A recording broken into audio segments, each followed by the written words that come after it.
બહુ જ વિચારવાનું કે this is 70 or 80 year game. આ 70-80 વર્ષની રમત છે. ખૂબ સારી રીતે જીવી શકીએ એની માટે બહુ સ્પષ્ટ વિચારો, બહુ જ સવડા અભિગમો સાથે સ્પષ્ટ વર્તનો એ જીવનમાં આપણે નક્કી કરી રાખવા પડે. અને એ જો તમે નક્કી ન કર્યા હોય તો જીવન તો પૂરું થઈ જશે, પણ તમને સંતોષ અને આનંદ નહીં આવે. અંગ્રેજીમાં એક બહુ સરસ કહેવત છે, destination is important, journey is equally important. ધ્યેય સુધી પહોંચવું છે એ અગત્યનું છે, પણ પહોંચતા પહોંચતા તમારી સફર છે એ આનંદદાયી અને સંતોષકારક રહે એ પણ ખૂબ જરૂરી છે. તો એવું જીવન જીવવા માટે અમુક ચોક્કસ વિચારો અને વર્તણૂકો આપણે હંમેશા સ્પષ્ટ કરી રાખવાના. એમાં પહેલી મોટી વાત, પહેલો મોટો વિચાર, જે કંઈ આપણે નોકરી ધંધો વ્યવસાય કરીએ છીએ એમાં બહુ જ પ્રામાણિકતા, નીતિમત્તા, એથિક્સ, નોર્મ્સ અને ડિસિપ્લિન સાથે જ કામ કરવું.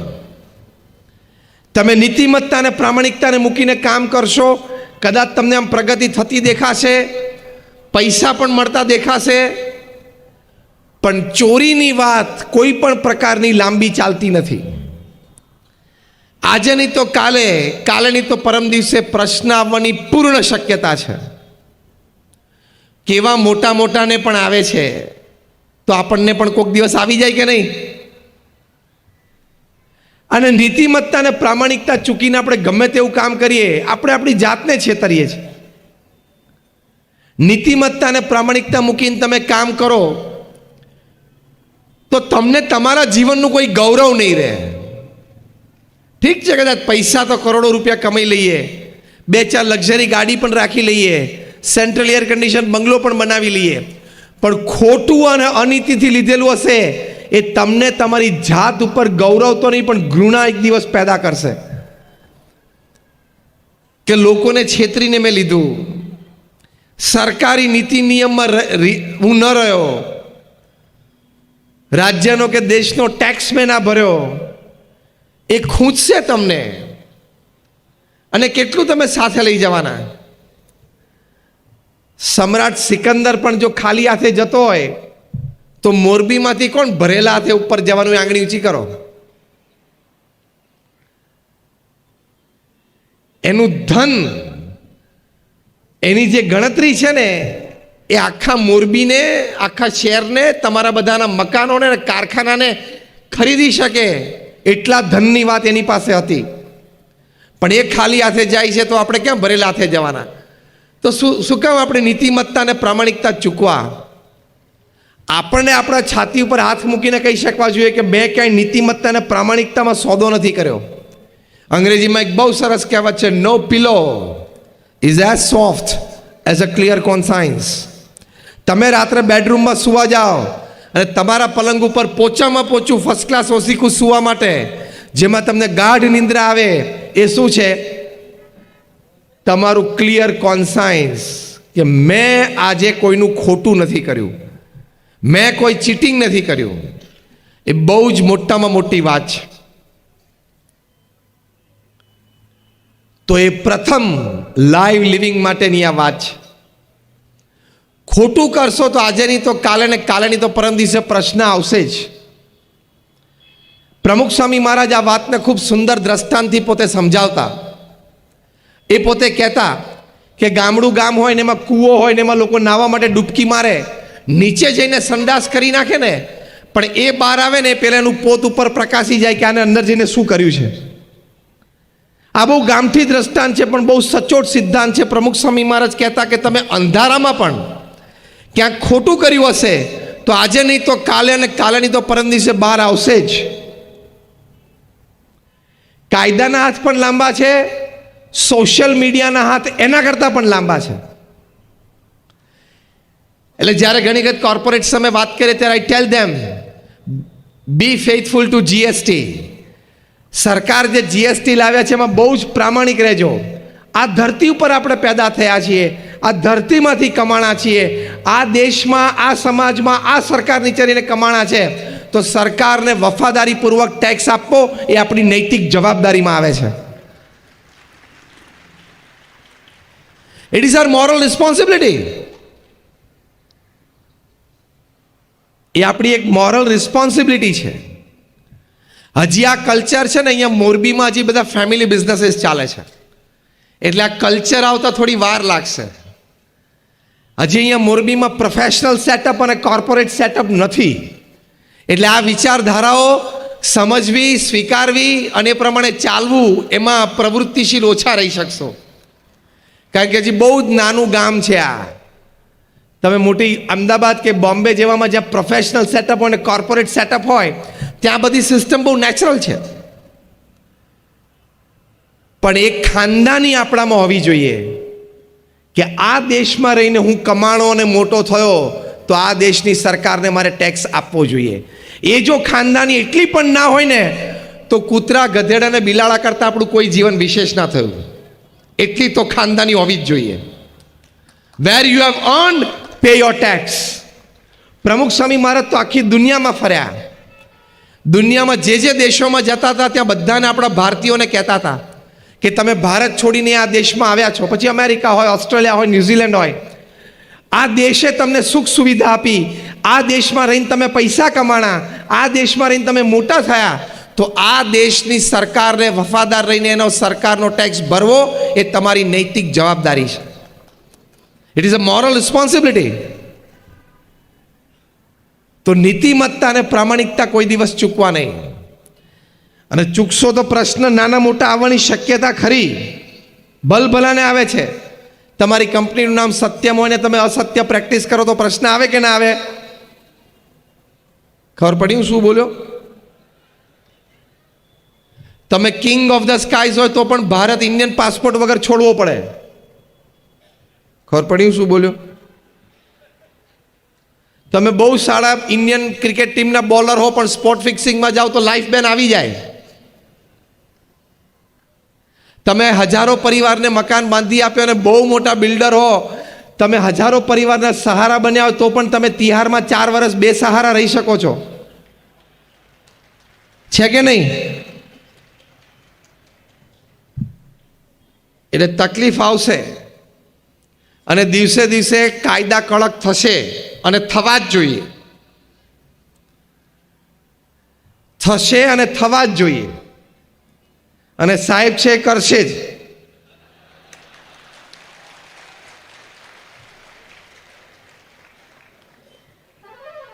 અને ઝાપટ પડે એ પહેલાં આપણે આપણી ખાનદાની ના રાખીએ. સરકારની ઝાપટ પડે પહેલાં આપણે આપણી ખાનદાની રાખીએ કે આ દેશમાં રહીને હું કમાણો છું, આ દેશની વ્યવસ્થા, આ દેશના કાયદા રહીને હું મોટો થયો છું, તો એ દેશને મારે વફાદાર રહેવું જોઈએ. આ સિમ્પલ છે. એક કૂતરું હોય એને પણ અડધી રોટલી માલિક રોજ નાખે તો એ માલિક આવે ત્યારે પૂંછડી પટપટાવે છે, તો સરકાર સામે એટલી તો પૂંછડી પટપટાવી જોઈએ ને કે લો તમારો આ ટેક્સ. કૂતરા જેટલી ખાનદાની તો આપણામાં હોવી તો જોઈએ કે નહીં? That is your GST. હું ઘણી વખત જીએસટીના 2 અર્થ કરું છું. જીએસટી એટલે ગુડ્સ એન્ડ સર્વિસીસ ટેક્સ. એ તમે વ્યવસ્થિત અને વફાદારીપૂર્વક ભરશો એટલે બીજો જીએસટી લાગુ પડશે ઉપરથી. God saves tension. GST, God saves tension. તમારું ટેન્શન ભગવાન બચાવી લેશે. તો નીતિમત્તા અને પ્રામાણિકતા રાખવી. ભગવાન સ્વામિનારાયણ શિક્ષાપત્રીમાં આ વાત શીખવાડી છે.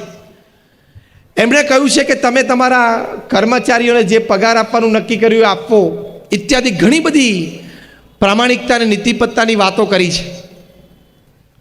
અને તમે જો પ્રામાણિક અને નીતિમત્તામાં રહેશો તો લોકો તમારી પાસે આવશે, કામ તમારી પાસે આવશે, પ્રોજેક્ટ તમારી પાસે ખેંચાશે, તમારી પર્સનાલિટી એવી બનશે. તમે જો પ્રમુખ સ્વામી મહારાજ આ પૃથ્વી ઉપર જે કામ કર્યું છે, અનબિલિવેબલ. અહીંયા તમે આપણે બધા બેઠા છીએ ને, આપણા બધાનો વહીવટ વ્યવહાર ભેગો કરો ને એટલે પ્રમુખ સ્વામી મહારાજના છાંટામાં ના આવે. એટલો મોટો કામ એમને પૃથ્વી ઉપર કર્યું. તમારામાં અહીંયા બેઠા છે એમાંથી 20 યુનિટ ને 20 કારખાનાઓએ આંગળી ઊંચી કરો.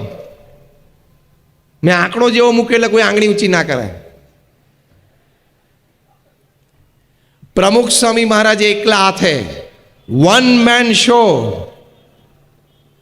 How many of you been to Akshardham? Akshardham ગાંધીનગરનું જોયું, આંગળી ઊંચી કરો.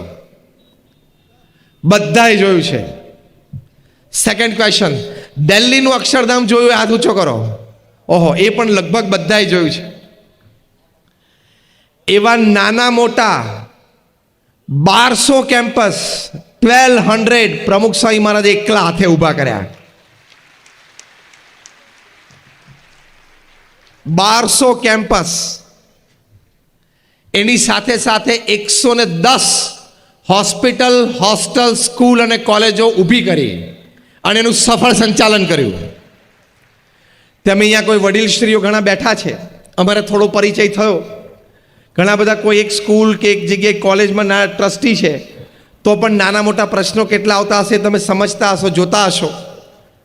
110 હોસ્પિટલ, હોસ્ટેલ, સ્કૂલ અને કોલેજો એકલા હાથે ઊભી કરી અને એનું ચેરિટી બેઝ ઉપર, એટલે સમાજ સેવાના બેઝ ઉપર સફળ સંચાલન કર્યું.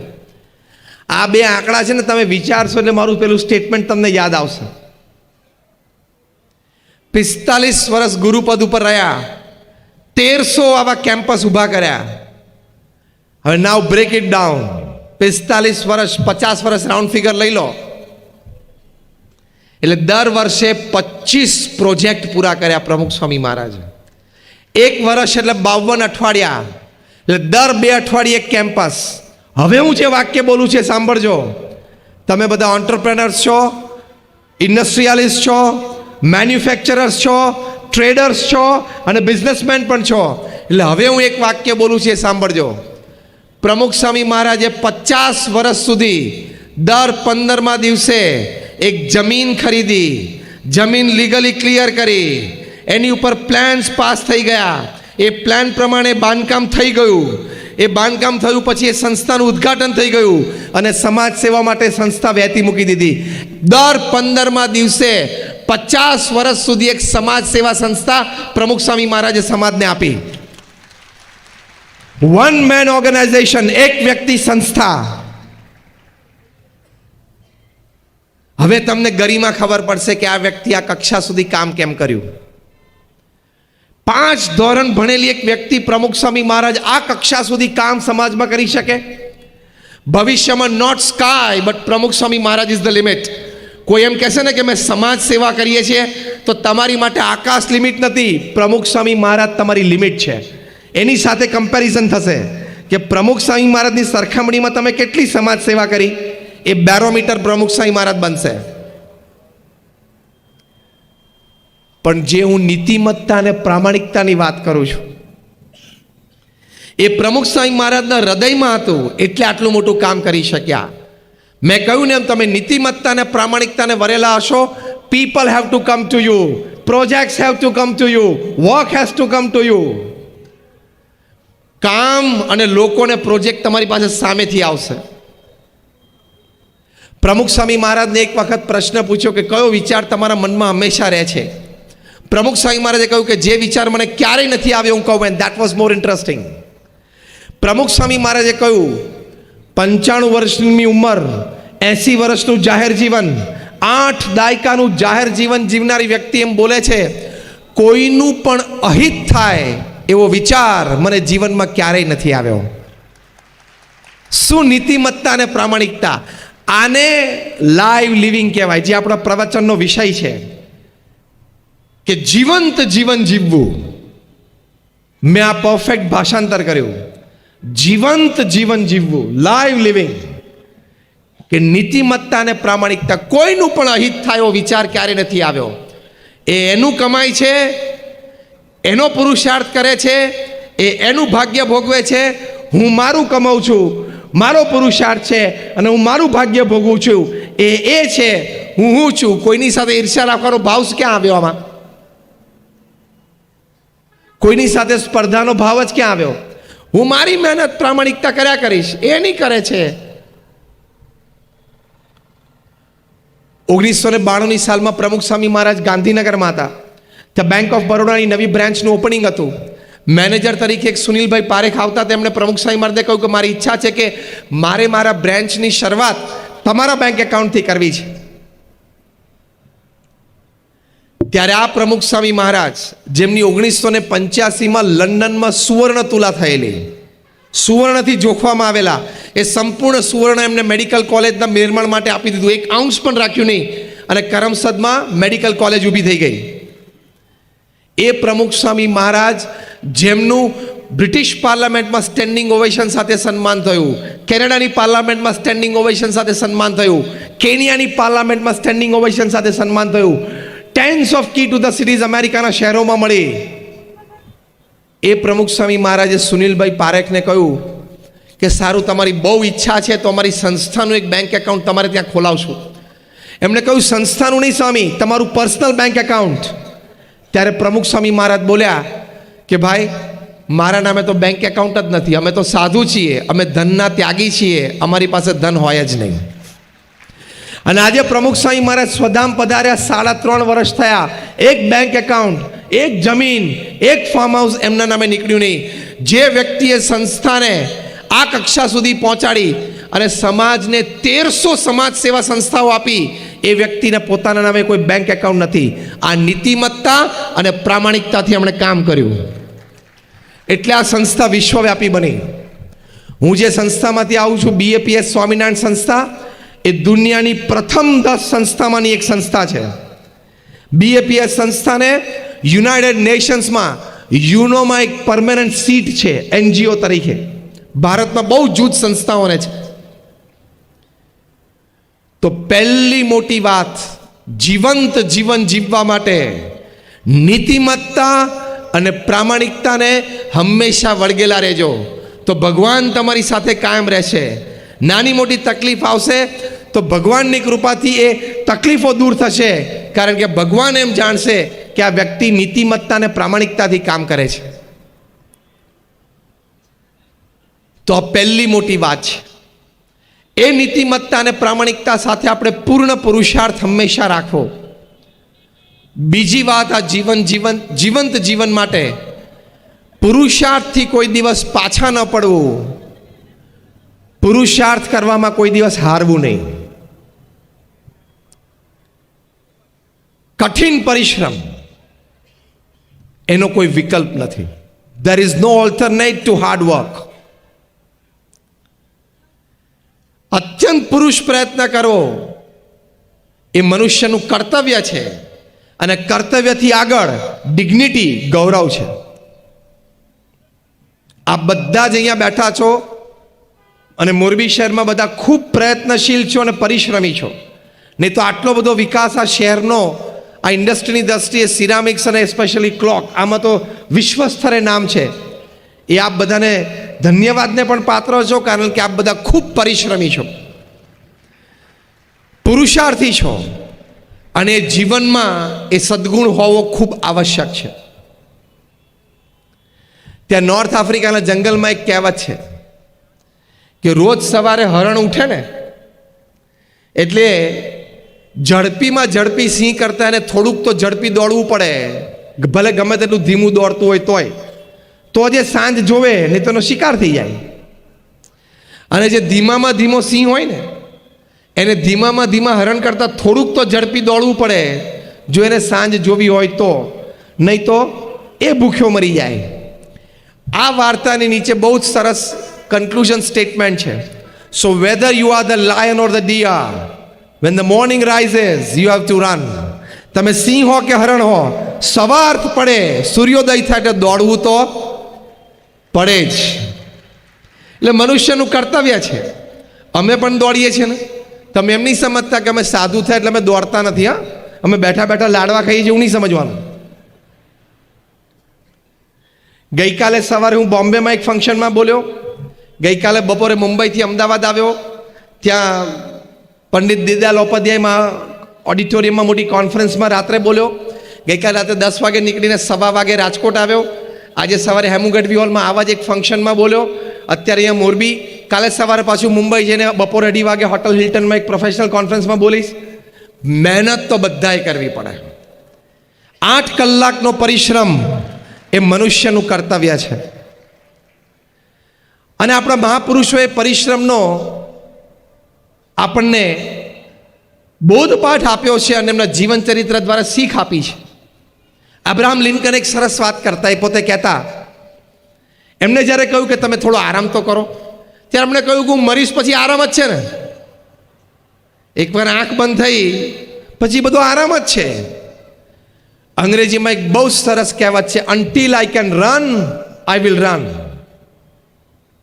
જ્યાં સુધી હું દોડી શકું છું ને ત્યાં સુધી હું દોડીશ. When I can't run I will walk. જ્યારે હું દોડી નહીં શકું ને ત્યારે હું ચાલીશ. અને when I can't walk I will crawl but I will not stop. અને જ્યારે હું ચાલી નહીં શકું ને ત્યારે હું ઢસડાતો આગળ જઈશ, પણ હું ઊભો નહીં રહું. ચાલવું એ મારી પ્રકૃતિ છે. એટલે પુરુષાર્થી થવું, પરિશ્રમી થવું. પ્રમુખ સ્વામી મહારાજ આટલી મોટી આ સંસ્થા ઊભી કરી, એમનો જે પરિશ્રમ અનબિલિવેબલ. આમ જોવા જાવ તો એમની કારકિર્દીની શરૂઆત 51 વર્ષે થઈ. 1971માં ગુરુપદે આવ્યા પછી એમની કારકિર્દીની શરૂઆત કરી. પછી એમના જે સ્ટેટિસ્ટિક્સ છે તમે સાંભળશો ને તમારું મગજ ફરી જશે. 51 વર્ષની ઉંમરે જેમણે કારકિર્દી શરૂ કરી, દુનિયાના 18,000 ગામડાઓમાં પ્રમુખ સ્વામી મહારાજ જાતે ગયા. 51 વર્ષની ઉંમર પછીની વાત છે. વોટ લેવા જવું હોય ને તો એટલા ગામડામાં જવાય નહીં. 100 ગામડામાં વોટ લેવા જવું હોય ને તોય પહોંચાય એમ નથી. 18,000 ગામડાઓમાં પ્રમુખ સ્વામી મહારાજ જાતે ગયા છે, દુનિયાના 60 દેશોમાં. લોકો એમને વ્યક્તિગત પારિવારિક પ્રશ્નો માટે પત્ર લખતા, એ પત્ર વાંચીને સ્પષ્ટ ઉત્તર લખતા. એવા 7.5 લાખ પત્રો પ્રમુખ સ્વામી મહારાજે વાંચ્યા અને એનો લેખિત ઉત્તર આપ્યો. એટ એન અનબિલિવેબલ એવરેજ રોજના 70 ઇનકમિંગ પત્રો વાંચવાના અને સ્પષ્ટ નિરાકરણ સોલ્યુશન ઉત્તર આપવાના. 45 વર્ષ સુધી એમણે રવિવાર જોયો નથી. 70 પત્રોના રોજ જવાબ આપવા એટલે શું? સવાર, બપોર, સાંજ એમ 3 મુલાકાત સમયમાં 500 વ્યક્તિઓને મુલાકાત આપતા 800 વ્યક્તિ સુધી પણ વાત જતી. એવા 2 મિલિયન 20 લાખ લોકોને એમણે વ્યક્તિગત મુલાકાત આપી, એના પ્રશ્નો સાંભળ્યા અને એનો ઉત્તર આપ્યો. રોજના 40 થી 50 ઇનકમિંગ અને આઉટગોઈંગ ફોન કોલ્સ અટેન્ડ કરતા હતા. રોજ સાંજે 1.5 થી 2 કલાક આવી રીતે સત્સંગ સભામાં બેસતા. અને સાથે સાથે આટલી મોટી સંસ્થાની વહીવટી જવાબદારી. રોજે રોજ એવરેજ સંસ્થાકીય વહીવટ માટે 3 કલાકની મિટિંગો એ કરતા. કારણ કે અમારી હોસ્પિટલોના બાંધકામ ચાલુ હોય, મંદિરોના કામકાજ ચાલુ હોય, અમારી સ્કૂલ અને અમારી હોસ્ટેલોના બાંધકામ ચાલુ હોય, એના લીગલ એડમિનિસ્ટ્રેટિવ પ્રોબ્લેમ્સ હોય, એ બધા માટે મિટિંગો કરવાની. બહુ જ મોટું વહીવટી તંત્ર ચાલે. એક વ્યક્તિ આટલો પુરુષાર્થ કરી શકે છે, આટલો પરિશ્રમ કરી શકે છે, એ પ્રમુખ સ્વામી મહારાજ આપણી માટે આદર્શ છે. આવા પરિશ્રમથી જ વ્યક્તિ આગળ વધી શકે. એમાં નીતિમત્તા અને પ્રામાણિકતા ભળે એટલે 4 ચાંદ લાગી જાય. આપણે બધાએ સચિન તેંડુલકરને રમતા જોયા છે, યસ ઓર નો? એમણે જ્યારે 20 વર્ષ ઇન્ટરનેશનલ ક્રિકેટમાં પૂરા કર્યા, ત્યારે ટાઈમ્સ ઓફ ઇન્ડિયા મુંબઈ એમનો સ્પેશિયલ ઇન્ટરવ્યૂ લીધેલો. એમને પૂછ્યું કે sir, what is the secret of your success? તમારી સફળતાનું રહસ્ય શું છે? 20 વર્ષનું ઇન્ટરનેશનલ ક્રિકેટ, એ પહેલાં 4 વર્ષનું ડોમેસ્ટિક ક્રિકેટ, 24 વર્ષનો ક્રિકેટ, તમારી સફળતાનું રહસ્ય શું છે? ત્યારે સચિન તેંડુલકરે બહુ જ સવાસ જવાબ આપેલો. એમણે કહ્યું કે હું દુનિયામાં ગમે ત્યાં હોઉં, સવારે 6 વાગે એટલે હું નેટ ઉપર પ્રેક્ટિસ માટે પહોંચી જ ગયો હોઉં. Discipline, hard work. પત્રકારે તરત બીજો પ્રશ્ન પૂછ્યો કે આગલા દિવસે તમે સેન્ચુરી કે ડબલ સેન્ચુરી કરી હોય તો? સચિન તેંડુલકર બોલ્યા કે આગલા દિવસે મેં સેન્ચુરી કરી હોય તો પણ બીજા દિવસે સવારે 6 વાગે નેટ ઉપર પહોંચી જ જવાનું, 500 ડિલિવરી ફેસ કરવાની જ, એટલે કે 500 બોલ ફેસ કરવાના જ, અને પછી જ બીજી કોઈ ક્રિયામાં પ્રવર્તવાનું. પત્રકારે આ ઉત્તરમાંથી ત્રીજો પ્રશ્ન કાઢ્યો કે આગલા દિવસે તમે સેન્ચુરી કે ડબલ સેન્ચુરી કરી હોય તો તમને ખબર હોય કે બધા મીડિયામાં મારા ફોટોગ્રાફ્સ હશે, ફોટોગ્રાફ્સની જે કેપ્શન કેવા લખેલા હશે તેની તમને આમ ઉત્સુકતા ના હોય સવારથી કે કયા મીડિયાએ મારો કયો પોસ્ટ છાપ્યો છે અને મારી નીચે કેવું કેપ્શન લખેલું છે. સચિન તેંડુલકર બોલ્યા કે મને ખબર હોય કે મેં ગઈકાલે સેન્ચુરી કરી છે એટલે આજે બધા ન્યૂઝપેપરમાં મારા સમાચાર હશે, મારા ફોટોગ્રાફ હશે, પણ એ વિચાર હું સવારે બંધ રાખું છું. પહેલા 500 બોલની પ્રેક્ટિસ રોજ કરવાની જ, એ પતે પછી 9 વાગે જ મીડિયા ખોલવાનું, એ શિસ્ત મેં જાળવી છે એટલે હું આ કક્ષા સુધી પહોંચ્યો છું. એટલે ડિસિપ્લિન, હાર્ડવર્ક, પ્રમુખ સ્વામી મહારાજ હોય, સચિન તેંડુલકર હોય, આવા મહાપુરુષોએ, મહાન વ્યક્તિઓએ એમના જીવનમાં કર્યું છે ને એટલે એ કક્ષા સુધી પહોંચ્યા છે. તો બીજી મોટી વાત, જીવંત જીવન માટે હંમેશા પરિશ્રમી થવું, પુરુષાર્થી થવું, અને જ્યાં સુધી જવાબદારી હોય ત્યાં સુધી શ્રદ્ધાથી કરતા રહેવું. આપણા દેશના સર્વોચ્ચ વ્યક્તિ 68 વર્ષની ઉંમરે પણ જો રોજના 15-18 કલાક કામ કરતા હોય તો આપણે તો કરી શકીએ કે નહીં? એ પણ આપણી માટે આદર્શ છે. તો બીજી વાત આ છે. એક ત્રીજી મોટી વાત જીવંત જીવન માટે કે પ્રોપર વર્ક લાઈફ બેલેન્સ તમે રાખજો. કામ પણ કરવાનું અને વ્યક્તિગત અને પારિવારિક જીવન માટે સમય પણ આપવાનો. એ બેલેન્સ બરોબર જાળવજો. તમે સવારે 8 વાગે કારખાને જાઓ ને રાત્રે 10 વાગ્યા સુધી તમે કારખાને બેસી રહો, એ જીવંત જીવન નથી. બેલેન્સ રાખવાનું. સાંજે 6 તો 6, 6:30 તો 6:30, 7 તો 7. એ બેલેન્સ તમે રાખશો તો એ વેલ બેલેન્સ લાઈફ હશે. એ ખૂબ સારી રીતે તમે બે પ્રકારનો કામનો પણ આનંદ મેળવી શકશો અને સાથે સાથે તમે પારિવારિક જીવનનો પણ તમે ખૂબ સુંદર આનંદ મેળવી શકશો. તો એ બંને પ્રકારનો આનંદ જીવનમાં તમારે મેળવવાનો. That is called live living. એ જીવંત જીવન તમે જીવ્યા કહેવાય. કેટલા કઈ કક્ષાના કોર્પોરેટ્સ આ બેલેન્સ જીવનમાં રાખે છે? દુનિયાના સૌથી ધનાઢ્ય વ્યક્તિ છે વોરેન બફેટ. $100 અબજ ઇન્વેસ્ટમેન્ટ છે. $1 અબજ એટલે અત્યારે 70 રૂપિયા, તમે રાઉન્ડ ફિગર લઈ લો ગણતરી માટે, એટલે 7,000 કરોડ રૂપિયા થયા. 100 અબજ એટલે 7 લાખ કરોડ રૂપિયા. એટલા રૂપિયા લઈને મોરબીમાં આવે તો શું થાય? મોરબીનું આખું મોરબી ધ્રુજી જાય ને. 7 લાખ કરોડ રૂપિયા. હમણાં મીંડા ગણતાની ભૂલ પડશે, શાંતિથી ઘરે જઈને, અને કેલ્ક્યુલેટરમાં સમાશે નહીં પાછા. 63 કંપનીઝ. બર્કશાયર હેથવે એમની ફ્લેગશિપ કંપની છે. 63 કંપનીઓ ફ્લેગશિપ કંપની નીચે છે. એમાંથી લગભગ 10 થી 12 કંપની ફોર્ચ્યુન 500માં છે. કેટલો મોટો વહીવટ હશે,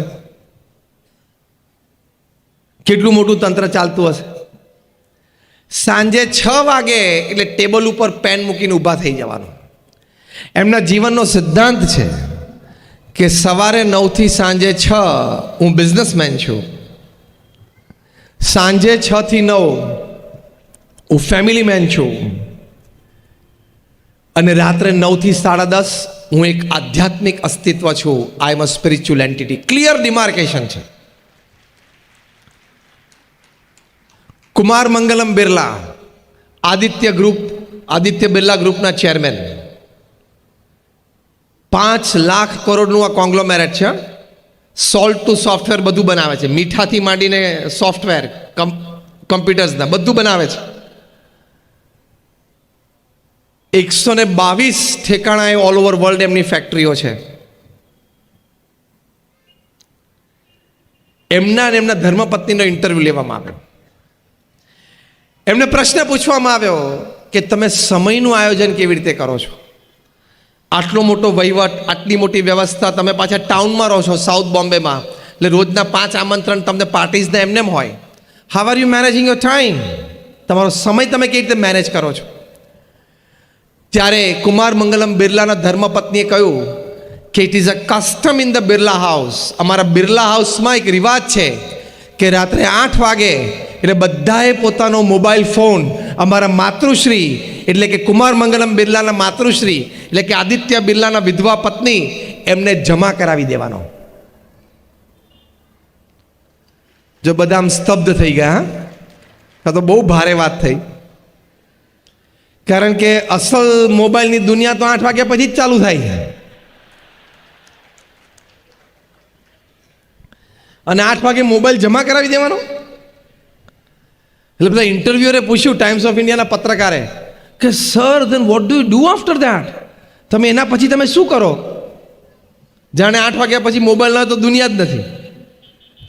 ત્યારે કુમાર મંગલમ બિરલાના ધર્મપત્નીશ્રીએ કહ્યું કે 8 થી 8:45 ફેમિલી ડિનર ઉપર બધા સાથે બેઠા હોય ત્યારે કોઈએ મોબાઈલને અડવાનું નહીં. એ અમે નક્કી કરેલી વાત છે. તમે આજે આ નાની વાત શીખીને જજો.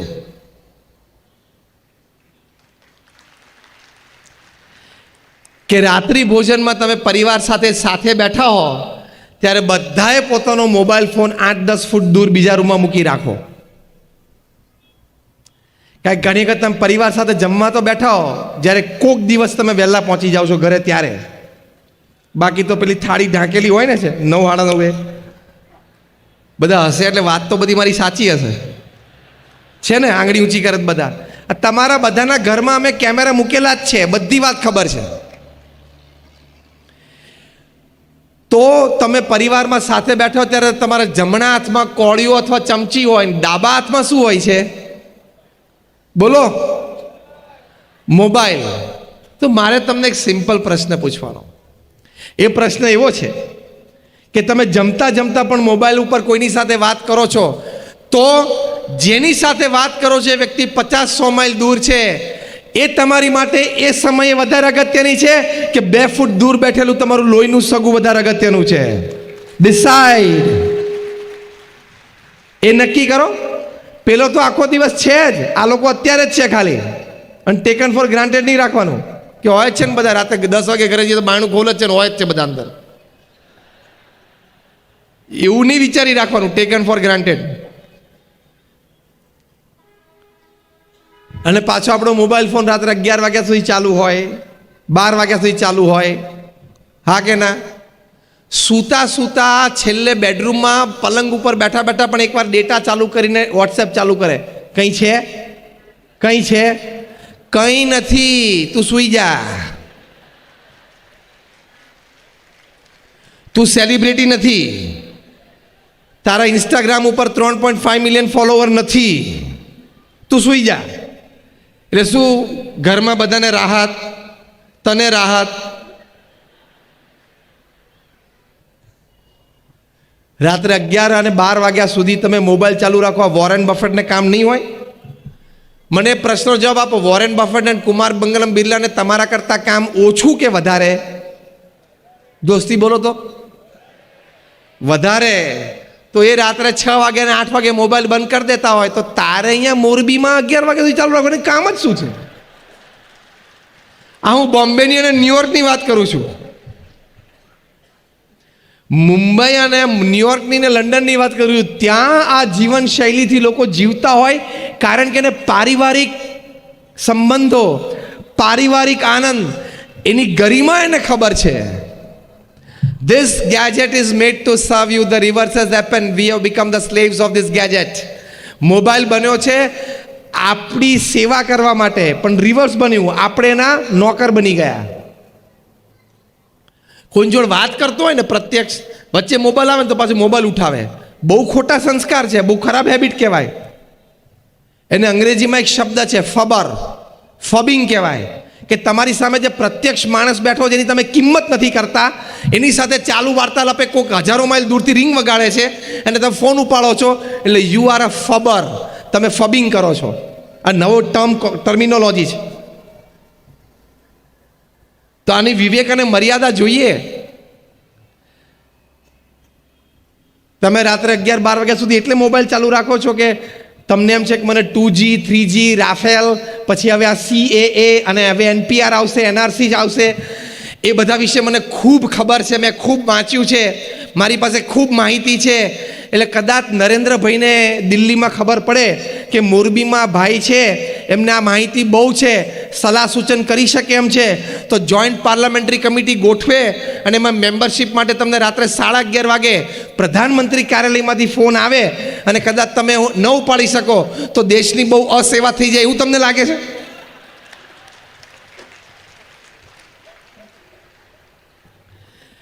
તારા જેવા એમની પાસે 130 કરોડ છે, તું સુઈ જા. 11 વાગી ગયા છે અને જેને બોલાવાના હોય છે ને એને ટાઈમે બોલાવી લે છે. કોકને ઈડી દ્વારા, કોકને CBI દ્વારા, જેને જ્યાં બોલાવાના હશે બધાને બોલાવી લેશે. તું ચિંતા ના કરીશ, 130 કરોડની પ્રજાને ટાઈમે ટાઈમે બોલાવી જ લે છે. એટલે રિસ્ટ્રિક્ટ યોર સેલ્ફ. આ ત્રીજો મોટો વિચાર હું તમને આપું છું જીવંત જીવન જીવવા માટે. કામ ધંધો પણ બહુ જ મોટા કરવાના, નૈતિકતા અને પ્રામાણિકતાથી કરવાના, સામે પરિવાર માટે પણ સમય સારી રીતે આપવાનો. તો એ તમારું જીવંત જીવન તમે જીવ્યા કહેવાય. તમારા મિત્રો માટે સમય આપવાનો, કોઈ સારી સંસ્થાઓ સાથે તમે જોડાયેલા હોય તો ત્યાં સેવા માટે પણ સમય આપવાનો. It is a well lived balance life. એની માટે મેં એક ફોર્મ્યુલા ડિઝાઇન કરી છે, 8+8+8, 8+8+8 સિસ્ટમ. તમારી પાસે 24 કલાક છે, એને 8+8+8 સિસ્ટમમાં નાખવાનું.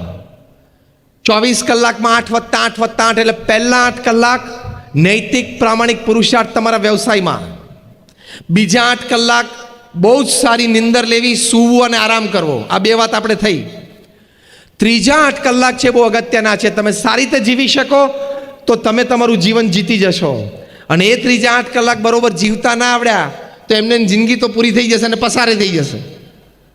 ત્રીજા 8 કલાકમાં અમે શીખવાડીએ છીએ 3F, 3H અને 3S. 3F એટલે ફેમિલી, ફ્રેન્ડ્સ અને ફેઇથ. 3H એટલે તમારું હેલ્થ, હાઇજીન અને હોબી.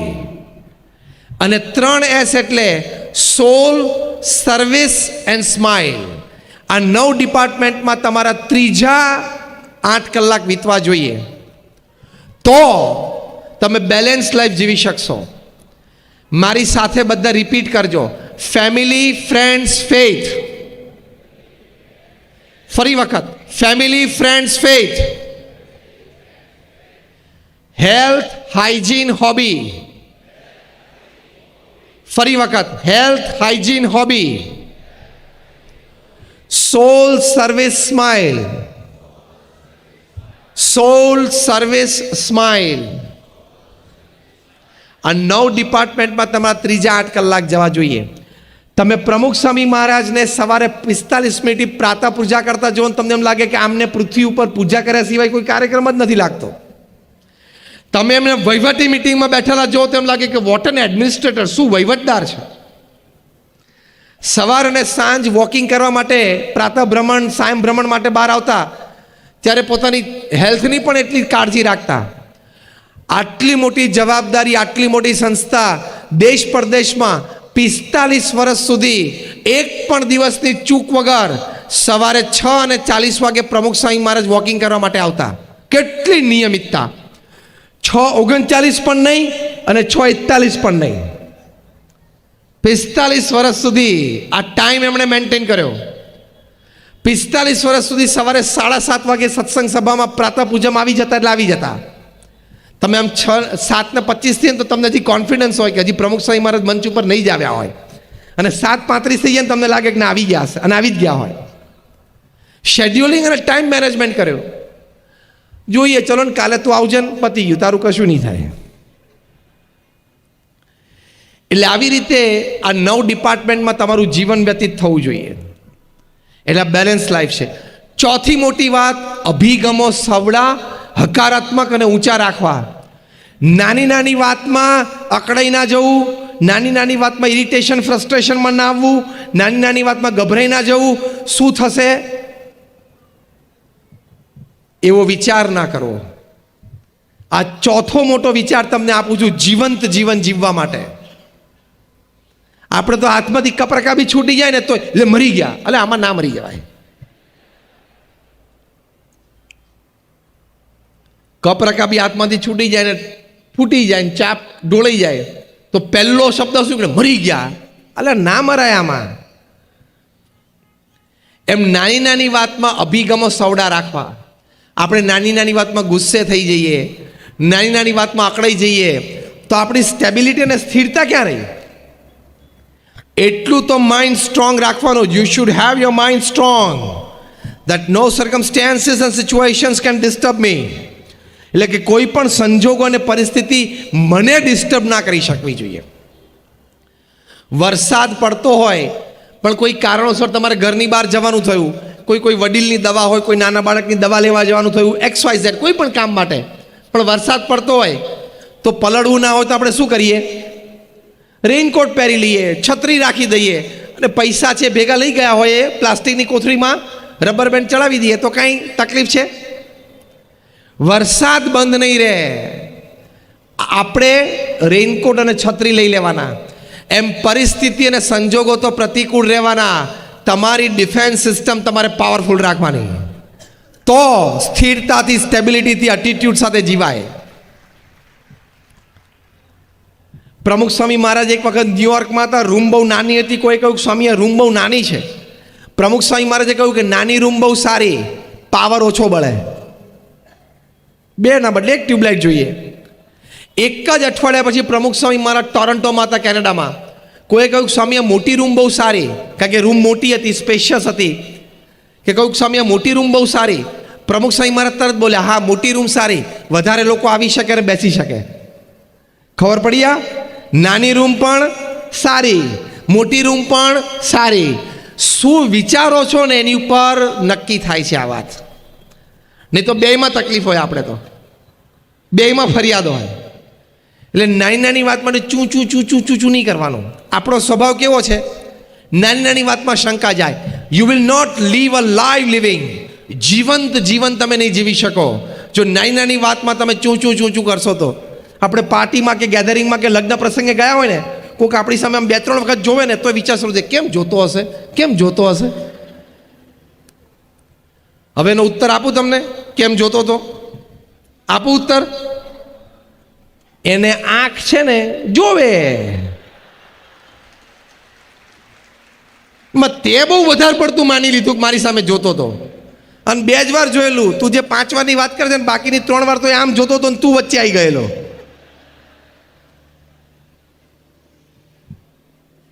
અને લગ્ન પ્રસંગમાંથી પાછા આવે એટલે પાછા, રિસેપ્શનમાંથી પાછા આવીએ એટલે ઘરે જતા જતા ચર્ચા કરે, અને ઘરે બેસીને કરે.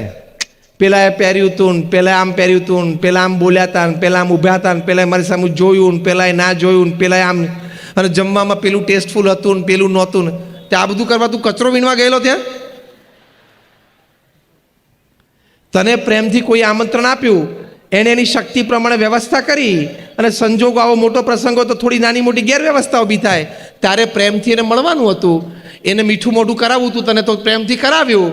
અને ત્યાં જે બ્રાઇડ ગ્રૂમ હતા, પતિ જે લગ્ન ગ્રંથિથી જોડાયેલા હતા, એને શુભેચ્છા અને આશીર્વાદ આપી દેવાના હતા.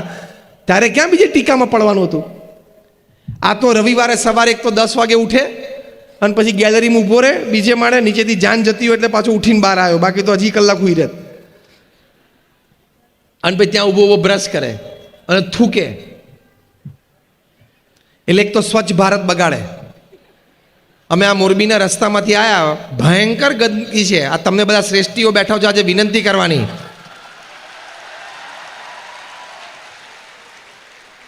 શું કચરો પડ્યો છે મોરબીમાં રોડ ઉપર. તે બધા શ્રેષ્ઠીઓ અને વડીલો અહીંયા બેઠા છો અને આગેવાનો છો. આપે બધાએ પોતપોતાના ક્ષેત્રમાં ખૂબ સુંદર કાર્ય કર્યું છે. તો અહીંયા આજે પણ લો કે મોરબીને સ્વચ્છ બનાવવું છે. આ સુરત શહેર તમે જુઓ. તમે બધા સુરત ગયા છો છેલ્લા 2-3 મહિનામાં? હાથ ઊંચો કરો. બધા ગયા છો. છેલ્લા 2-4 મહિનામાં તમે સુરત કેટલી ક્લીન સિટી છે. તો એક સમયે સૌથી વધારે ગંદવાળો ત્યાં હતો, તો હવે સુરતની જેમ તમે પણ લો, સુરતમાં તમારા જ પટેલ ભાઈઓ છે, એ લોકો ત્યાં કરી શકે તો તમે ના કરી શકો? થાય કહેતા હોય આંગળી ઊંચી કરો તો થાય. વાહ, પેલા તો બે હાથ ઊંચા કરે, બહુ તાકાતથી બોલ્યા. ફરી વખત હાથ ઊંચા કરો, મારે જોવાનું રહી ગયું. થાય, મોરબી સ્વચ્છ થાય તો કોણ એની માટે પણ લેશે કે 2021ની સાલ સુધીમાં ભારતનું સૌથી સ્વચ્છ શહેર એ મોરબી હશે?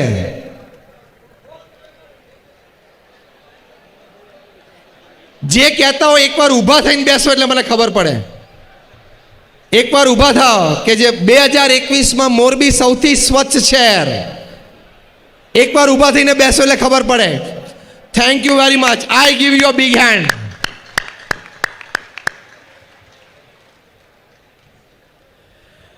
તમે કારખાના આટલા સુંદર ચલાવો છો, આટલો મોટો વહીવટ વ્યવહાર કરો છો, તે મોરબી જેવા નાનકડા ગામને સ્વચ્છ કરવું એ તો તમારા માટે ડાબા હાથનો ખેલ છે.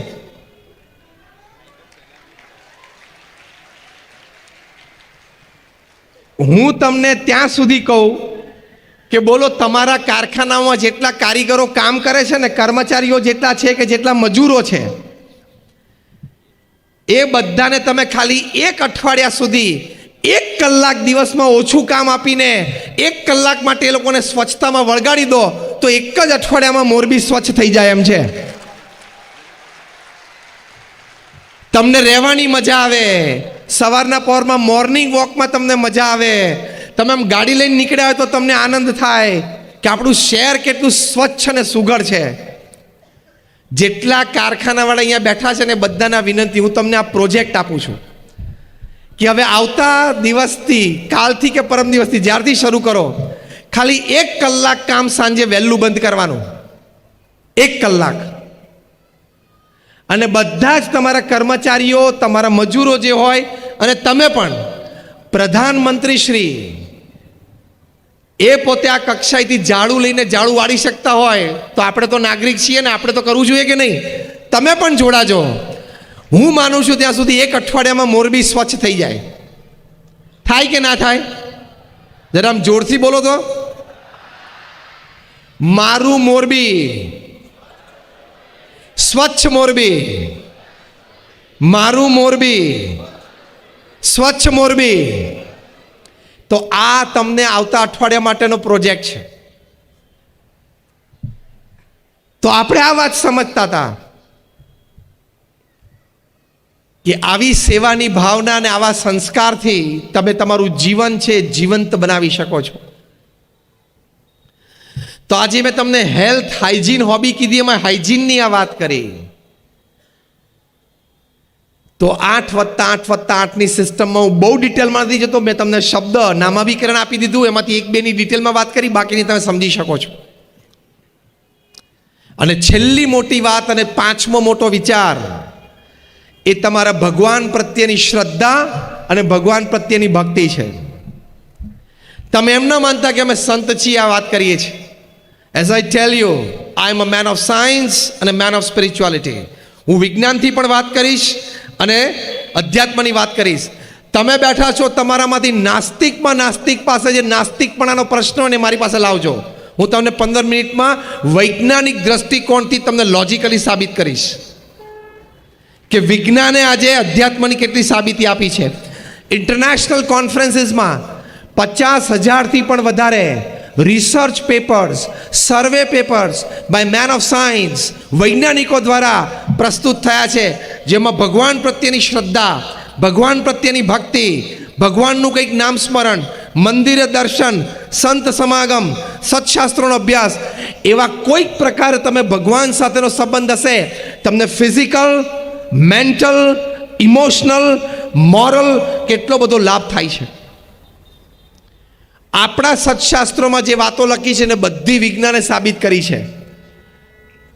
એટલે કોઈ અત્યારે બોલી શકે એમ નથી કે આ વાત તો ઠીક છે ને આ વાત તો ખોટી છે ને આમાં કોણે જોયું છે ને. એ જે બોલે છે ને એ અજ્ઞાન છે, એને માહિતી નથી, અને કાં તો અહમથી બોલે છે. તમને જે વાત અધ્યાત્મની ખોટી લાગતી હોય ને એ તમે મારી પાસે લાવજો. એ વૈજ્ઞાનિક દ્રષ્ટિએ સાબિત થઈ ગઈ છે, એ હું તમને લોજિકલ પ્રૂફ આપીશ. આપણા સત્શાસ્ત્રોમાં ભગવાનનું નામ સ્મરણ, તમે ભગવાન રામમાં માનતા હોય, ભગવાન કૃષ્ણમાં માનતા હોય, ભગવાન મહાવીરમાં માનતા હોય, ભગવાન સ્વામિનારાયણમાં માનતા હોય, જે પણ ભગવાનના સ્વરૂપમાં તમે માનતા હો, બધા એક છે. એનું તમે નિત્ય 10-15 મિનિટ પણ નામ સ્મરણ કરો તો તમને શું લાભ છે તમને ખબર છે? હવે હું તમને સાયન્ટિફિક વાત કરું. જીવંત જીવન જીવવા માટે આ સર્વોચ્ચ વિચાર. હું તમને બધા નામ પણ આપીશ, તમે ગૂગલ પર જઈ શકો છો, એ યુનિવર્સિટીની વેબસાઇટ ઉપર પણ જઈ શકો છો. યુનિવર્સિટી ઓફ ફિલાડેલ્ફિયા અમેરિકામાં, યુનિવર્સિટી ઓફ પેન્સિલ્વેનિયા અમેરિકામાં, એના 2 વૈજ્ઞાનિકો doctor Andrew Newberg, doctor H.G. Coin, એમણે એક પ્રયોગ કર્યો. પ્રયોગ એવો હતો કે આખા અમેરિકામાંથી 4,000 લોકોને ભેગા કર્યા, 1,000-1,000ના 4 ગ્રુપ કર્યા.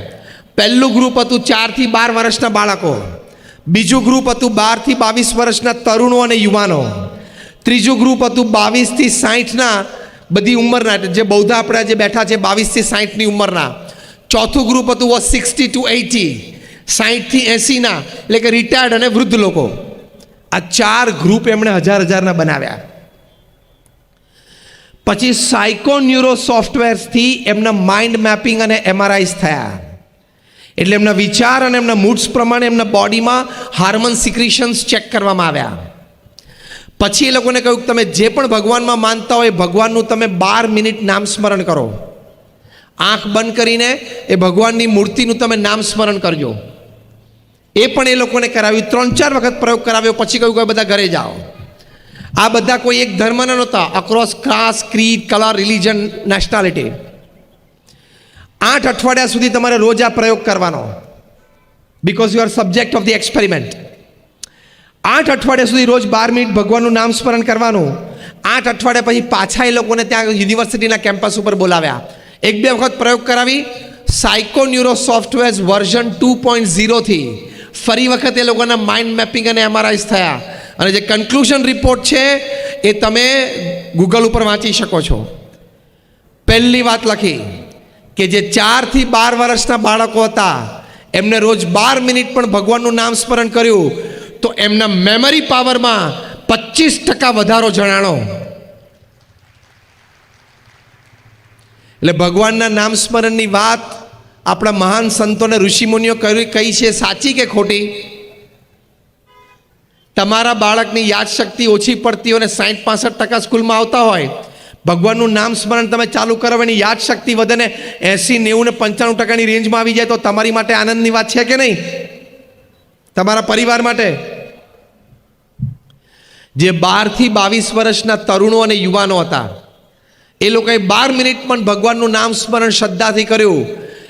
કન્ક્લુઝન રિપોર્ટમાં લખ્યું છે કે they saw 17 to 25% increase in their willpower and confidence.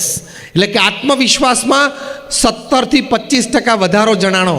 આ ઉંમરમાં જે હોય ને 12 થી 22 વર્ષના જે તરુણો યુવાનો, એને આત્મવિશ્વાસ દ્રઢ થવો બહુ જરૂરી છે. થર્ડ એજ ગ્રુપ 22 થી 60 વર્ષના જે હતા, જે બૌદ્ધ આપણે અહીંયા બેઠા છીએ, એ લોકોને પણ 15 થી 25% વધારો પોતાની બફર કેપેસિટીમાં, એટલે the capacity two absorb shocks of life, એટલે કે જીવનમાં ઝાટકા આવે, દુઃખ આવે, એ સહન કરવાની શક્તિમાં 25% વધારો જણાણો. કારણ કે જેટલા ઝાટકા આવે આ ઉંમરમાં જ આવી જાય. હા, તો દુઃખ સહન, ઝાટકો સહન કરવાની શક્તિમાં, that is called buffer capacity, એમાં 25% વધારો. અને જે ઓલ્ડ એજ હતા, 60 થી 80 વર્ષના હતા, એ લોકોને તો બહુ જ મોટો લાભ થયો કે 12 મિનિટના નામ સ્મરણથી આ સાયકોન્યુરો સોફ્ટવેર્સના માઇન્ડ મેપિંગ અને MRIsએ કહ્યું કે એ ઉંમરના લોકોને 15 થી 25% વધારો રોગ પ્રતિકારક શક્તિમાં જણાણો. 80 વર્ષે તમારી માટે મોટામાં મોટી મિલકત શું? સ્વાસ્થ્ય. 80 વર્ષની ઉંમરે તમે તમારી બધી જ ક્રિયા જાતે કરી શકો, હરીફરી શકો, 2 પ્રસંગે જઈ શકો, તો એ તમારી માટે મોટામાં મોટી મિલકત છે. તો તમારા જીવનમાં એ સમયે વૃદ્ધાવસ્થામાં તમને રોગ પ્રતિકારક શક્તિમાં આટલો વધારો ભગવાનના નામ સ્મરણથી મળે છે. એટલે વોટ વોઝ પ્રૂવડ કે ભગવાનના નામ સ્મરણથી તમારી યાદ શક્તિ વધે છે, તમારો વિલ પાવર વધે છે, તમારો કોન્ફિડન્સ વધે છે, તમારી દુઃખ સહન કરવાની શક્તિ વધે છે અને તમારી રોગ પ્રતિકારક શક્તિ વધે છે. હું કહું છું સ્વર્ગની વાત ભૂલી જાઓ, મોક્ષની વાત કદાચ એક સેકન્ડ માટે ભૂલી જાઓ, પણ આ 5નો લાભ લેવો હોય તો પણ ભગવાનનું નામ સ્મરણ રોજ કરવું જોઈએ કે ના કરવું જોઈએ? આ 5નો લાભ, yes or no? Raise your hands. Yes or no? Yes. જે કરતા હોય એને અભિનંદન છે, ના કરતા હોય ચાલુ કરજો. આ સાયન્ટિફિક છે, મેં તમને નામ આપ્યા છે, તમે ગૂગલ ઉપર જઈ શકો છો. આવી મારી પાસે 500 વાતો છે. ગયા વર્ષે 2018ની સાલમાં જેને નોબેલ પ્રાઇઝ ફોર મેડિસિન મળ્યું, 2 ડૉક્ટર્સ, ડૉક્ટર તેસુકો હોન્જો, ડૉક્ટર એલિસન. શેની માટે એમને નોબેલ પુરસ્કાર મળ્યો? મેડિસિન માટે. એમણે રિસર્ચ કરી, કેન્સરની નાબૂદી માટેની રિસર્ચ. કેન્સર થાય તો કીમોથેરાપી થાય, પછી સર્જરી આવે.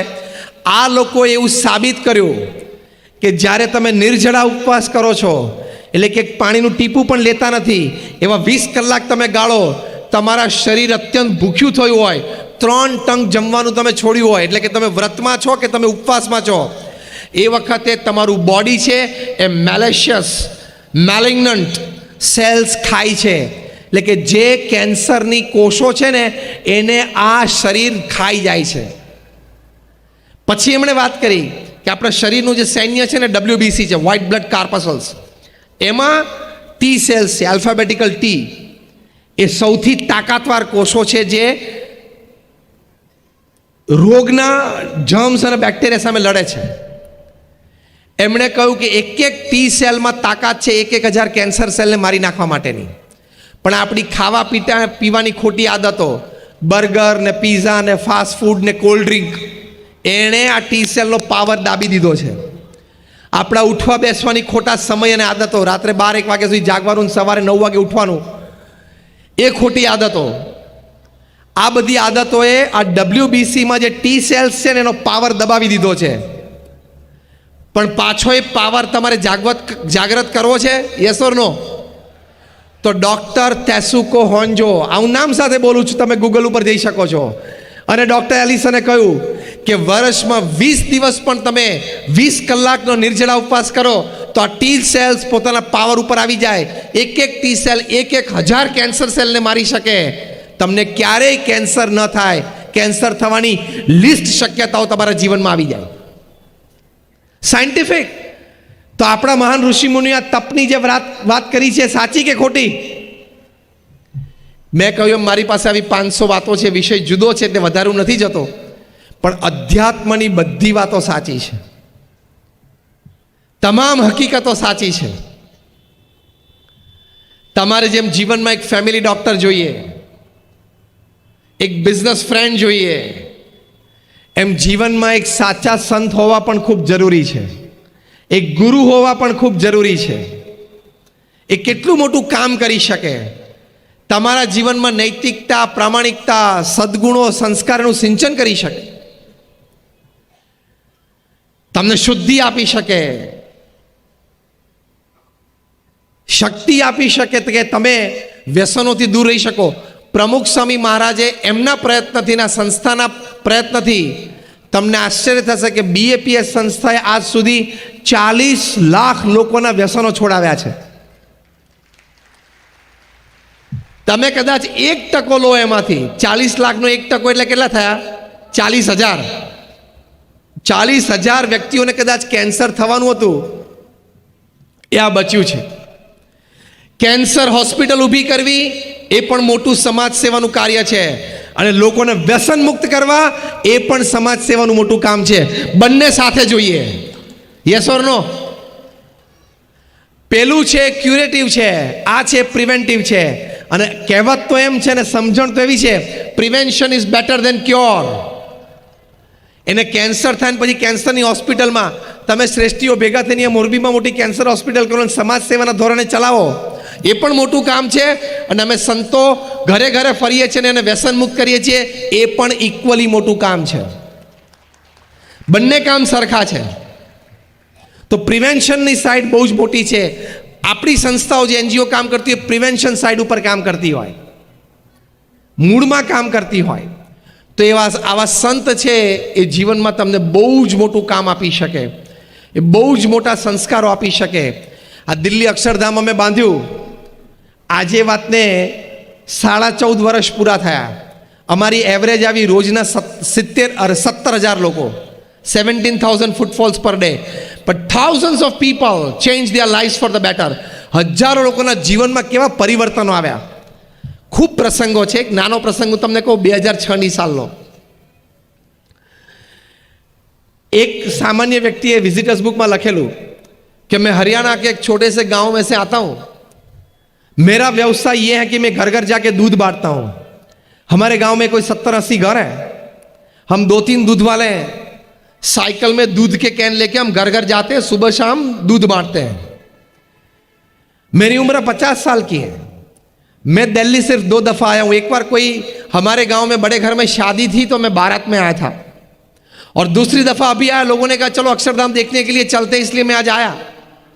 यहां अक्षरधाम देखा, प्रदर्शनी देखी, इतनी प्रेरणाएं मिली कि आज से मैं प्रतिज्ञा लेता हूं कि मैं अपने दूध में पानी नहीं डालूंगा. एने ना गामडे जईने वात करी हूँ मारा दूध में पानी नहीं नाखूं भाई. मने आवी सरस प्रेरणा मळी. बाकीना 2 दूधवाळाए पण प्रेरणा लीधी. એટલે અમે કહીએ છીએ કે હરિયાણાનું એ નાનું ગામડું જ્યાં ઘરે ઘર બધા સારું દૂધ પીવે છે ને, એ અક્ષરધામના કારણે. લોકોને એમ થાય કે મંદિરથી શું કામ થશે. મંદિરથી જે કામ થાય છે ને અદ્વિતીય અને અલૌકિક છે. ભુજમાં જ્યારે ભૂકંપ આવ્યો 2001ની સાલમાં 26મી જાન્યુઆરીએ સવારે 8:45 વાગે, પ્રમુખ સ્વામી મહારાજ ત્યાં બરોડામાં હતા. ત્યાંથી એમણે ફોન કર્યો કે તાત્કાલિક રસોડું ચાલુ કરો. આપણું મંદિર પડી ગયું છે કે ઊભું છે? પહેલાં તો એ પૂછ્યું તો કે ઊભું છે. સ્વામી કે તો રસોડું ચાલુ કરો. અમે સંતોને સ્વયંસેવકો રસોડું ચાલુ કર્યું, કારણ કે પ્રમુખ સ્વામી કે હમણાં 3 કલાક પછી 12 વાગશે, લોકો ભૂખ્યા થશે, જમશે ક્યાં? અને 26મી જાન્યુઆરીએ પહેલા જ દિવસે બપોરે 12 વાગે ભુજ સ્વામિનારાયણ મંદિરે 17,000 લોકો જમ્યા. પ્રમુખ સ્વામી મહારાજને રિપોર્ટ મળ્યો. પ્રમુખ સ્વામી મહારાજે કહ્યું રસોડું ચાલુ રાખો. અને આવતા 10 મહિના સુધી 3 ટંક થઈને રોજ 85,000 લોકો અમારે ત્યાં પ્રેમથી જમતા, નિઃશુલ્ક. અને 4 જ દિવસમાં 26મી જાન્યુઆરી 2001માં ભૂકંપ આવ્યો.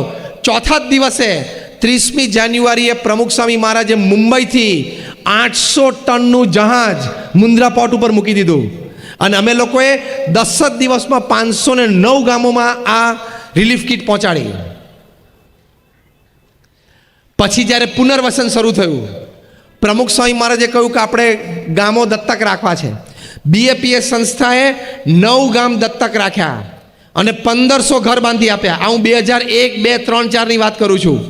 અને 1500 ઘર આપીને પ્રેમથી બધાને ફ્રી, મફતમાં, કારણ કે એ લોકોના જ ગામો હતા, અને બધાને પ્રેમથી આપી દીધા. બીજા 42 ગામોમાં કાં તો સ્કૂલ બાંધી આપી, કાં તો રોડ બાંધી આપ્યો, કાં તો પાણીની ટાંકી બાંધી આપી. આ 3 વર્ષમાં BAPS સંસ્થાએ ભુજ ભૂકંપ વખતે કામ કરેલું. આ મોરબીમાં જ્યારે 1979માં રેલ આવેલી ને, મચ્છુ ડેમ તૂટેલો, ત્યારે આમાંથી અડધા તો આપણે પોણા ભાગના તો જન્મ્યા નહીં હોઈએ. અને આ બધા વડીલો બેઠા છે, બધા નાના નાના હશે, પણ સ્મૃતિ તો હશે, અહીંયા રહેતા હશો તો. પ્રમુખ સ્વામી મહારાજ તાત્કાલિક ઓલ ઇન્ડિયા રેડિયોના રેલવે સ્ટેશન ઉપર ગયા અને ત્યાંથી જાહેરાત કરી. પ્રમુખ સ્વામી મહારાજે આપણા સ્વયંસેવકો તાત્કાલિક મોરબી પહોંચો. અને જે દિવસે રેલ આવી એ જ દિવસે સાંજે 1500 સ્વયંસેવકો અહીંયા મોરબીમાં હતા. પ્રમુખ સ્વામી મહારાજ જાતે અહીંયા રહ્યા અને બધું જ સફાઈ, કારણ કે કાદવ કીચડ છે, એક બીજા માળ સુધી પહોંચી ગયેલો, એ બધી જ સફાઈ કરાવી. અહીંયા મુસલમાન જ્ઞાતિ આવીને પ્રમુખ સ્વામી મહારાજને કહ્યું કે થોડા દિવસ પછી અમારી ઈદ છે, પણ અમારા મસ્જિદમાં તો આટલો બધો ગારો ભરાયેલો છે. આ પ્રસંગની ખબર અમને વડોદરા જિલ્લા પંચાયતના પ્રમુખ શ્રી ઇકબાલભાઈએ પ્રમુખ સ્વામી મહારાજની શ્રદ્ધાંજલિ સભામાં જાહેરમાં કીધો ત્યારે ખબર પડી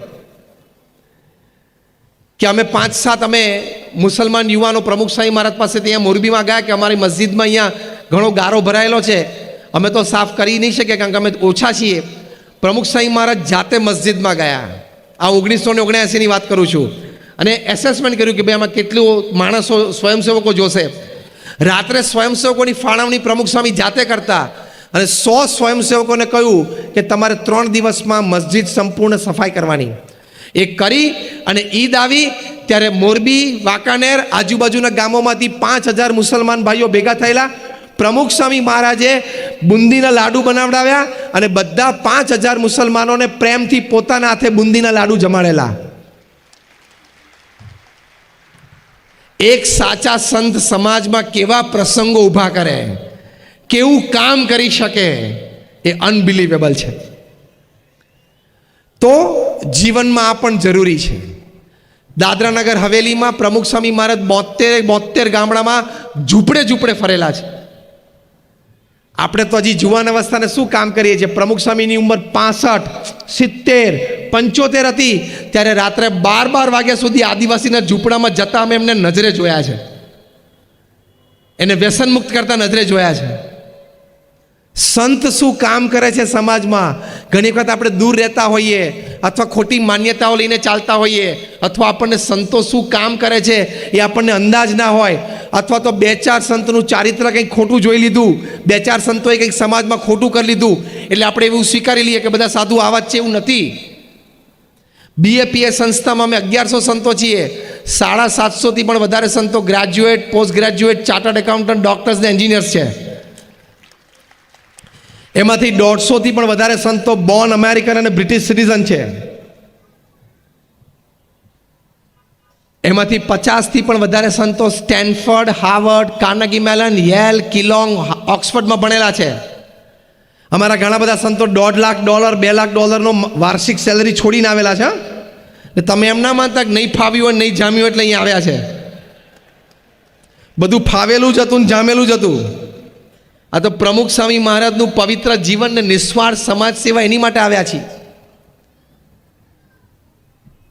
જેમ તમારા કારખાનામાં 2-5 જણા ઉઠી જાય તમે એમ માનો કે બધા આવા જ છે?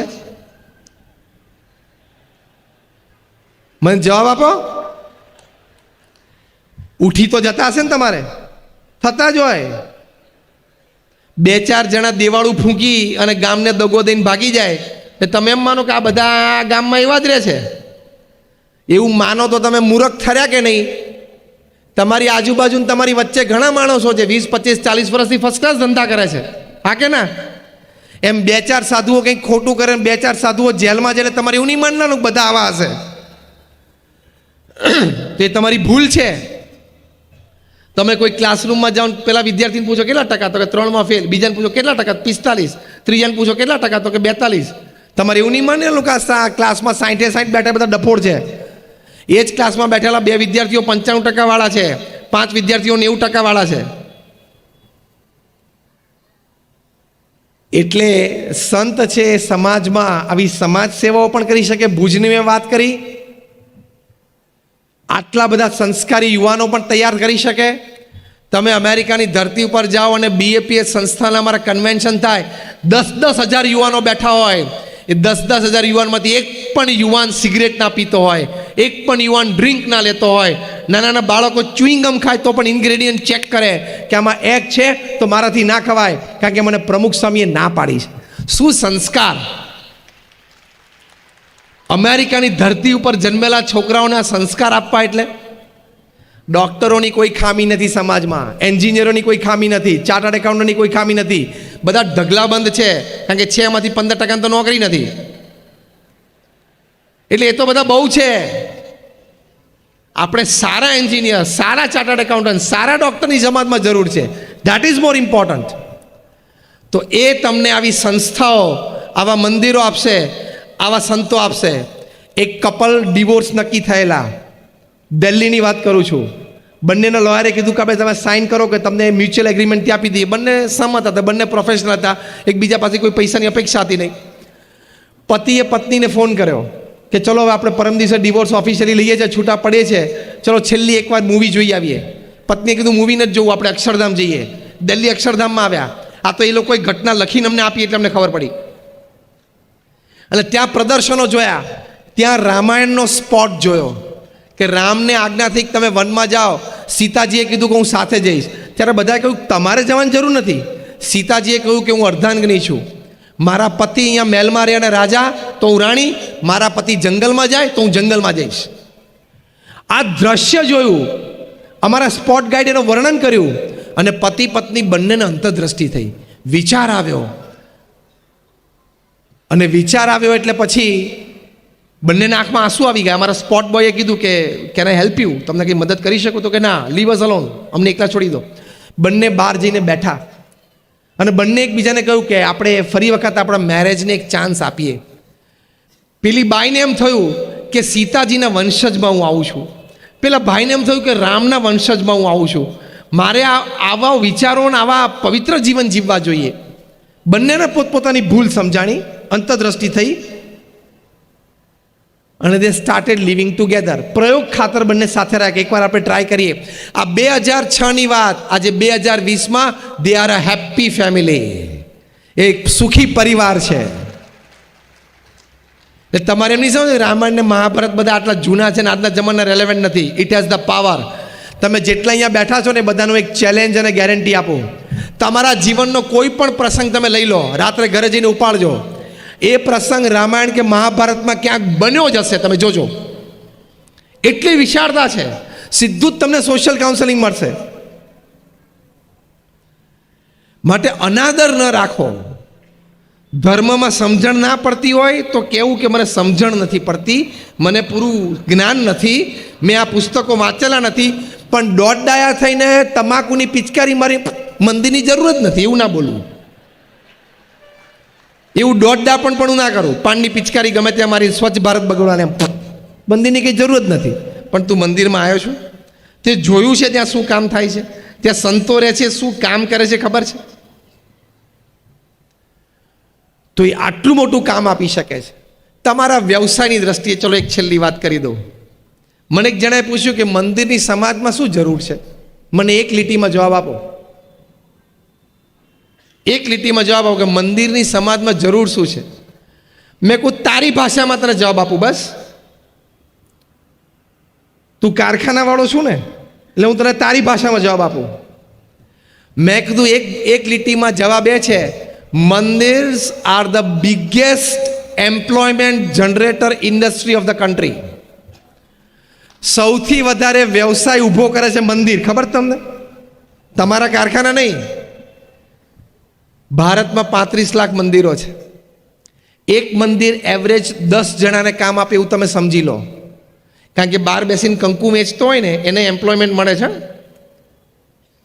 અંદર પૂજારીઓને એને પગાર મળે છે, એટલે એને એમ્પ્લોયમેન્ટ મળે છે. તિરુપતિ બાલાજી કેવા મોટા મંદિરો ત્યાં તો હજારો હોય અને નાના દેરાઓ ત્યાં કદાચ 2-4, પણ એવરેજ 10 ની આવે.